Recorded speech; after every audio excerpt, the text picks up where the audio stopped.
ಭಾರತದ ತುತ್ತ ತುದಿಯಲ್ಲಿ ಎಲ್ಲೆಲ್ಲಿ ನೋಡಿದ್ರೂ ಬರೀ ನೀಲಿ ಸಾಗರ. ಅಲ್ಲಿ ಅಲೆಗಳ ಸದ್ದಿನ ಜೊತೆ ಶ್ರದ್ಧೆಯೂ ಒಂದಾಗುವ ಒಂದು ಜಾಗ ಇದೆ. ಅದೇ ರಾಮೇಶ್ವರಂ.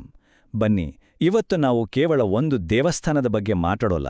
ಬದಲಿಗೆ ಇತಿಹಾಸ, ಪುರಾಣ ಹಾಗೂ ಭೂಗೋಳ ಎಲ್ಲವೂ ಒಟ್ಟಿಗೆ ಸೇರೋ ಶ್ರೀರಾಮನಾಥ ಸ್ವಾಮಿ ಕ್ಷೇತ್ರದ ಒಂದು ಅದ್ಭುತ ಜಗತ್ತನ್ನ ಅನ್ವೇಷಿಸೋಣ.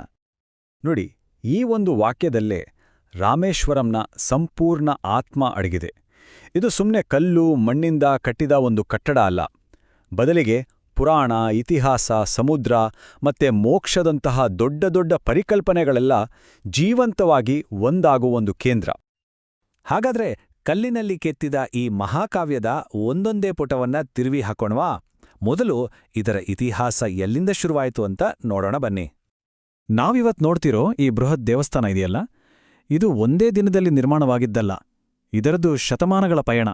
ಅಂದರೆ ಸುಮಾರು 7ನೇ ಶತಮಾನದಲ್ಲಿ ಒಂದು ಪುಟ್ಟ ಗುಡಿಯಾಗಿ ಶುರುವಾಗಿ, ಆಮೇಲೆ 12ನೇ ಶತಮಾನದಲ್ಲಿ ಪಾಂಡ್ಯರು ಅದನ್ನು ವಿಸ್ತರಿಸಿದ್ರು.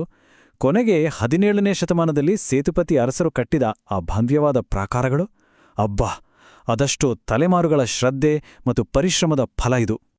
ಈ ದೇವಸ್ಥಾನವನ್ನ ಇಷ್ಟು ಅದ್ಭುತವಾಗಿ ರೂಪಿಸಿದ್ರಲ್ಲಿ ಒಂದಲ್ಲ, ಎರಡಲ್ಲ, ಹಲವಾರು ರಾಜವಂಶಗಳ ಕೈವಾಳಿದೆ. ಪಾಂಡ್ಯರು ಇದನ್ನು ಒಂದು ಪ್ರಮುಖ ಯಾತ್ರಾ ಸ್ಥಳವಾಗಿ ಮಾಡಿದ್ರೆ ಆಶ್ಚರ್ಯ ಅಂದ್ರೆ, ಶ್ರೀಲಂಕಾದ ಜಾಫ್ನಾ ಸಾಮ್ರಾಜ್ಯದ ರಾಜರು ಕೂಡ ಗೋಪುರಗಳ ನಿರ್ಮಾಣಕ್ಕೆ ಸಹಾಯ ಮಾಡಿದ್ದಾರೆ. ಆಮೇಲೆ ಬಂದ ಸೇತುಪತಿ, ವಿಜಯನಗರ ಮತ್ತೆ ನಾಯಕಾರಸರು, ಹೀಗೆ ಒಬ್ಬರಾದ್ಮೇಲೆ ಒಬ್ರು ಇದನ್ನ ಮತ್ತಷ್ಟು ಭವ್ಯವಾಗಿಸ್ತಾ ಹೋದ್ರು. ಇದೊಂಥರ ರಾಜವಂಶಗಳು ಒಟ್ಟಾಗಿ ಕಟ್ಟಿದ ಭಕ್ತಿಯ ಸೌಧ. ಈಗ ಈ ಸಂಖ್ಯೆಯನ್ನ ಒಮ್ಮೆ ಗಮನಿಸಿ, 1212. ಏನಿದು ಅನ್ಕೊಂಡ್ರಾ? ಇದು ಆ ದೇವಸ್ಥಾನದ ಜಗತ್ಪ್ರಸಿದ್ಧ ಪ್ರಾಕಾರದಲ್ಲಿರೋ ಗ್ರಾನೈಟ್ ಕಂಬಗಳ ಸಂಖ್ಯೆ. ಪ್ರತಿಯೊಂದು ಕಂಬವೂ ಸುಂದರವಾದ ಕೆತ್ತನೆಯಿಂದ ಕೂಡಿದ ಒಂದೊಂದು ಕಲಾಕೃತಿ ಇದ್ದ ಹಾಗೆ. ಅಷ್ಟೇ ಅಲ್ಲ, ಈ ಕಂಬಗಳಿರೋ ಪ್ರಾಕಾರದ ಒಟ್ಟು ಉದ್ದ ಎಷ್ಟು ಗೊತ್ತಾ? ಸುಮಾರು 1200 ಮೀಟರ್, ಅಂದ್ರೆ 1 ಕಿಲೋಮೀಟರ್ಗಿಂತನೂ ಹೆಚ್ಚು. ಇದು ಇಡೀ ಜಗತ್ತಿನಲ್ಲೇ ಅತೀ ಉದ್ದದ ದೇವಾಲಯದ ಪ್ರಾಕಾರ. ಸುಮ್ನೆ ಕಲ್ಪನೆ ಮಾಡಿಕೊಳ್ಳಿ, ಅದರೊಳಗೆ ನಡೀತಿದ್ರೆ ಎಷ್ಟು ಭವ್ಯವಾಗಿರಬೇಡ. ಆದ್ರೆ ಇದರಲ್ಲಿರೋ ನಿಜವಾದ ಆಶ್ಚರ್ಯ ಏನ್ ಗೊತ್ತಾ? ಇಷ್ಟುದ್ದದ ಅಂದ್ರೆ 1 ಕಿಲೋಮೀಟರ್ಗಿಂತ ಉದ್ದದ ಪ್ರಾಕಾರವನ್ನ ಒಂದೇ ನೇರ ರೇಖೆಯಲ್ಲಿ ಕಟ್ಟಿದ್ದಾರೆ. ಅದು ಕೂಡ ಯಾವುದೇ ಲೇಸರ್ ಅಥವಾ ಇವತ್ತಿನ ಕಾಲದ ಮಾಡರ್ನ್ ಸರ್ವೇಯಿಂಗ್ ಉಪಕರಣಗಳ ಸಹಾಯ ಇಲ್ಲದೆ. ಇದು ನಿಜಕ್ಕೂ ಅಂದಿನ ಶಿಲ್ಪಿಗಳ, ವಾಸ್ತುಶಿಲ್ಪಿಗಳ ಜ್ಞಾನಕ್ಕೆ, ಅವರ ಕೌಶಲ್ಯಕ್ಕೆ ಹಿಡಿದ ಕನ್ನಡಿ. ಇದನ್ನ ಮಧ್ಯಕಾಲೀನ ದಕ್ಷಿಣ ಭಾರತದ ವಾಸ್ತುಶಿಲ್ಪದ ಒಂದು ಅದ್ಭುತ ಅನ್ನೋದ್ರಲ್ಲಿ ಯಾವ ಸಂಶಯವೂ ಇಲ್ಲ. ಸರಿ, ಇಷ್ಟೊತ್ತು ನಾವು ದೇವಸ್ಥಾನದ ಕಲ್ಲುಗಳ ಕಥೆ ಕೇಳಿದ್ವಿ. ಈಗ ದಂತಕಥೆಗಳು ಹುಟ್ಟುವ ಆ ನೆಲದ ಬಗ್ಗೆ ಮಾತಾಡೋಣ. ಯಾಕಂದ್ರೆ ರಾಮೇಶ್ವರಂ ಕಥೆಯಲ್ಲಿ ಅದು ಇರುವ ಸ್ಥಳವೇ ಬಹುಮುಖ್ಯ ಪಾತ್ರವಹಿಸುತ್ತೆ. ರಾಮೇಶ್ವರಂ ದೇವಸ್ಥಾನ ಇರೋದು ನಮ್ಮ ದೇಶದ ಮುಖ್ಯ ಭೂಭಾಗದಲ್ಲಲ್ಲ, ಬದಲಿಗೆ ತಮಿಳುನಾಡಿನ ಪಂಬನ್ ಅನ್ನೋ ಒಂದು ದ್ವೀಪದಲ್ಲಿ. ಇದರ ಒಂದು ಕಡೆ ಬಂಗಾಳ ಕೊಲ್ಲಿದ್ರೆ ಇನ್ನೊಂದು ಕಡೆ ಹಿಂದೂ ಮಹಾಸಾಗರವಿದೆ. ಈ ದ್ವೀಪದ ವಿಶಿಷ್ಟವಾದ ಭೌಗೋಳಿಕ ಸ್ಥಿತಿ ರಾಮಾಯಣದ ಕಥೆಯ ಜೊತೆಗಿನ ಅದರ ಸಂಬಂಧವನ್ನ ಇನ್ನಷ್ಟು ಗಟ್ಟಿಗೊಳಿಸಿದೆ. ಇಲ್ಲಿ ಭೂಗೋಳ ಮತ್ತೆ ಪುರಾಣ ಒಂದೊಂದನ್ನು ಎಷ್ಟು ಚೆನ್ನಾಗಿ ಹೆಣೆದುಕೊಂಡಿವೆ ಅಂದ್ರೆ, ಸಮುದ್ರದ ತೀರವೇ ಪವಿತ್ರ ಅಗ್ನಿತೀರ್ಥವಾಗಿ ಬದಲಾಗುತ್ತೆ. ರಾಮಸೇತುವೆನ ಆರಂಭ ಅಂತ ನಂಬಲಾಗುವ ಧನುಷ್ಕೋಡಿ ಇರೋದು ಇಲ್ಲೇ. ಹಾಗೆ ಶ್ರೀಲಂಕಾದವರೆಗೂ ಚಾಚಿಕೊಂಡಿರೋ ರಾಮಸೇತುವು ಕೂಡ. ಇವೆಲ್ಲವೂ ಕೇವಲ ಜಾಗಗಳಲ್ಲ, ಬದಲಿಗೆ ಇವತ್ತಿಗೂ ಜೀವಂತವಾಗಿರೋ ದಂತಕಥೆಗಳು.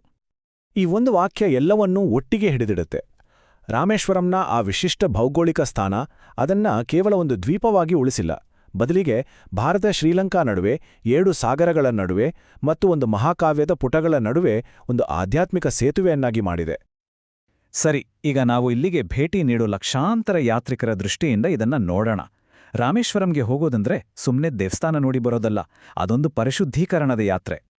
ಇಲ್ಲಿನ ಮುಖ್ಯ ಆಚರಣೆಯನ್ನ ನಾವು 3 ಸರಳ ಹಂತಗಳಲ್ಲಿ ಅರ್ಥ ಮಾಡ್ಕೋಬಹುದು.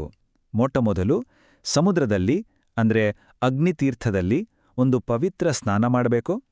ಆಮೇಲೆ ದೇವಸ್ಥಾನದ ಒಳಗಿರುವ 22 ಪವಿತ್ರ ಬಾವಿಗಳ ಅಥವಾ ತೀರ್ಥಗಳ ನೀರಿನಿಂದ ಸ್ನಾನ ಮಾಡಬೇಕು. ಕೊನೆಗೆ ಹೀಗೆ ಸಂಪೂರ್ಣ ಶುದ್ಧರಾಗಿ ಮುಖ್ಯ ದೇವರಾದ ರಾಮನಾಥ ಸ್ವಾಮಿಯ ದರ್ಶನ ಪಡೆಯಬೇಕು.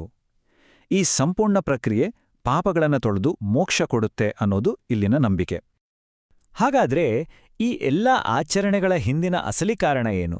ಈ ದೇವಸ್ಥಾನದ ಅಸ್ತಿತ್ವಕ್ಕೆ ಮೂಲ ಪ್ರೇರಣೆ ಏನು? ಈ ಪ್ರಶ್ನೆಗಳಿಗೆ ಉತ್ತರ ಸಿಗೋದು ನಮಗೆ ಮಹಾಕಾವ್ಯ ರಾಮಾಯಣದಲ್ಲಿ. ಕಥೆಯ ಪ್ರಕಾರ ರಾವಣ ಒಬ್ಬ ಬ್ರಾಹ್ಮಣನಾಗಿದ್ದ. ಹಾಗಾಗಿ ಅವನನ್ನು ಕೊಂದಿದ್ರಿಂದ ಶ್ರೀರಾಮನಿಗೆ ಬ್ರಹ್ಮಹತ್ಯಾ ದೋಷ ತಗುಲಿತು.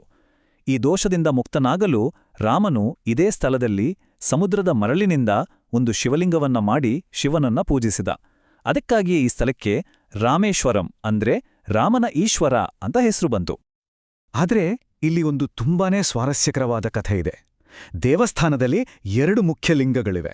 ಒಂದು ಸೀತಾಮಾತೆ ಮರಳಿನಿಂದ ಮಾಡಿದ ರಾಮಲಿಂಗ, ಇನ್ನೊಂದು ಹನುಮಂತ ಕೈಲಾಸದಿಂದ ಹೊತ್ತು ತಂದ ವಿಶ್ವನಾಥಲಿಂಗ. ಕಥೆ ಏನಂದ್ರೆ, ಹನುಮಂತ ಲಿಂಗ ತರೋದು ತಡವಾದ ಕಾರಣ ಸೀತೆ ಮಾಡಿದ ಮರಳಿನ ಲಿಂಗವನ್ನೇ ರಾಮ ಪ್ರತಿಷ್ಠಾಪನೆ ಮಾಡಿದ.